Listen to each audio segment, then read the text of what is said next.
হুন্না লিবাসুল লাকুম ওয়া আনতুম লিবাসুল লাহুন্না। আল্লাহ রাব্বুল আলামিন পবিত্র কোরআনে বলেছেন, তোমরা একে অপরের জন্য পোশাকের মতো।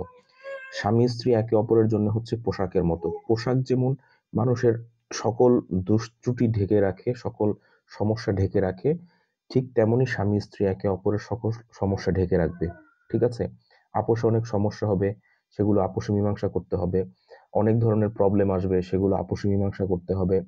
অনেক ধরনের সমস্যার মধ্যে পতিত হবে মানুষ, স্বামী স্ত্রী দৈনন্দিন জীবন পরিচালনা করার ক্ষেত্রে। সেগুলো পারস্পরিক বোঝাপড়ার মাধ্যমে শেষ করতে হবে। আর আরেক হাদিসে এসছে যে স্বামী স্ত্রী একে অপরের জন্য জান্নাত বা জাহান্নাম। আহ, তো স্বামী স্ত্রী যদি আহ, কেউ যদি জাহান্নামের পথে ছুটে চলে, তার মানে এই না যে আরেকজন জান্নাতে যাবে। কারণ যেহেতু একজন মানুষ আহ, একটা ঘরে বসবাস করছে, তাই বেশিরভাগ সময়ই দেখা গেছে আহ, কেউ যদি খারাপ কাজ করে সেটার প্রভাব আরেকজনের উপর পড়বে, কেউ যদি ভালো কাজ করে সেটার প্রভাবও আরেকজনের উপর পড়বে। তাই স্বামী স্ত্রী একে অপরের উচিত যে আহ, একে অপরকে বোঝানো এবং দিনের পথে থাকা, ইসলামের পথে থাকা, কোরআন হাদিসের পথে থাকা। আর যদি স্বামী বা স্ত্রী কেউ যদি কোরআন হাদিস আহ, না মানে, না বুঝে বা না জানে, তাহলে তাকে জানানো ও বোঝানো, এবং সর্বোপরি চেষ্টা করা যে কোনো মূল্যেই হোক দিনের পথে থাকা।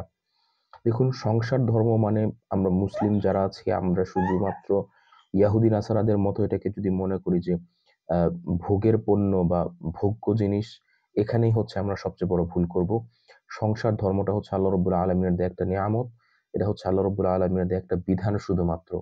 আহ, দেখুন, মানে সংসার ধর্ম যদি না থাকতো তাহলে কিন্তু অনেক ভালো ছিল। আমার এটা ব্যক্তিগত মতামত। কারণ সংসার ধর্ম করতে গিয়ে আসলে অনেক ধরনের প্রবলেম ফেস করতে হয়, যেগুলো কিনা একজন ব্যক্তির জন্য কিনা অতটা প্রয়োজন ছিল না। আপনি যদি আমার কথা চিন্তা করেন, আমার ক্ষেত্রে কোনো দরকারই ছিল না, কিন্তু এটা হচ্ছে আল্লাহ রব্বুল আলমিনের একটা নিয়ামত বা নিজের চরিত্রকে হেফাজতের একমাত্র মাধ্যম। যেই কারণে প্রত্যেকটা মুসলিম নরনারীরই সংসার ধর্ম পাততে হয়, বিয়ে শাদী করতে হয়।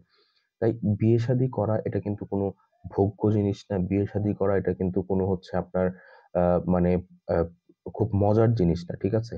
এটা আপনাদের সকলের বুঝে রাখা উচিত। আর আপনি যখনই বিয়ে শাদী করবেন, বিয়ে শাদী করার পরপরই শয়তান আপনাকে বিভিন্নভাবে মানে ওয়াসওয়াসা দিতে থাকবে, ওয়াসওয়াসা দিবে। ঠিক আছে? শয়তান সবসময় আপনাকেও দিবে, আপনার বউকেও দিবে, আপনার বউকেও দিবে, আপনাকেও দিবে। সবসময় আপনাদের দুজনকে কিভাবে কাইজ্জা লাগানো যায়, ঝগড়া লাগানো যায়, সেই চেষ্টা করবে। It's a common thing. এটা আমাদের বোঝা খুব বেশি জরুরি। কারণ আল্লাহ রাব্বুল আলামিন তো কোরআনে বলেছেন যে শয়তান মানুষের শিরায় শিরায়, রন্ধ্রে রন্ধ্রে, রগে রগে, রক্তের আগে শয়তান মানুষের শরীরে ঢুকে আহ, শয়তান হচ্ছে চলাফেরা করে। বিদ্যুতের চেয়েও আরো বেশি শক্তিশালী শয়তান। বিদ্যুৎ যেই গতিতে চলাফেরা করে তার চেয়ে বেশি গতিতে শয়তান চলাফেরা করে। তাই এই শয়তান কিন্তু কখনোই চাইবে না যে আপনাদের আহ, এই বৈবাহিক সম্পর্ক বা স্বামী স্ত্রীর যে সম্পর্ক আছে এটা কখনোই সুন্দর থাকুক, কখনোই সুস্থ থাকুক। শয়তান সবসময় চাইবে যে আপনাদের এই সম্পর্কটা যত বেশি কণ্টকাকীর্ণ করা যায়, যত বেশি খারাপ করে দেয়া যায়। আর এর জন্য কখনো হয়তোবা আপনার মা আপনাকে ফুসলাবে, আপনার খালা আপনাকে ফুসলাবে, আপনার মামা আপনাকে ফুসলাবে। বিভিন্ন মানে পারিবারিক মানে বিয়ের পর পর বিভিন্ন ধরনের সমস্যা তৈরি হয়। এগুলো আসলে আপনার হচ্ছে, এগুলো মূলত শয়তান সবার মনের মধ্যে হচ্ছে আপনার বিভিন্ন ধরনের কুমন্ত্রণা দেয়। সেই কুমন্ত্রণা গুলোই আহ মানুষের মাথায় আসে এবং মানুষের ব্রেনে ঢুকে। তখন মানুষ সেই কুমন্ত্রণা অনুযায়ী বা সেই পরামর্শ অনুযায়ী কিন্তু কাজ করতে থাকে।